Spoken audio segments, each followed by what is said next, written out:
আজকে রাইস করব। আমি গাজর দেব, বিনস দেব আর দেব ক্যাপসিকাম।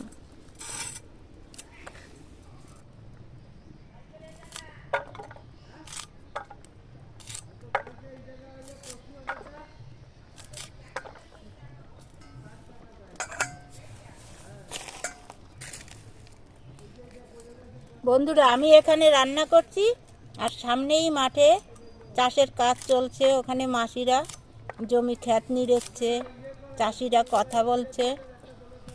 ওদের কথা শুনতে শুনতে এদিকে আমারও রান্না বাড়ার কাজ চলছে।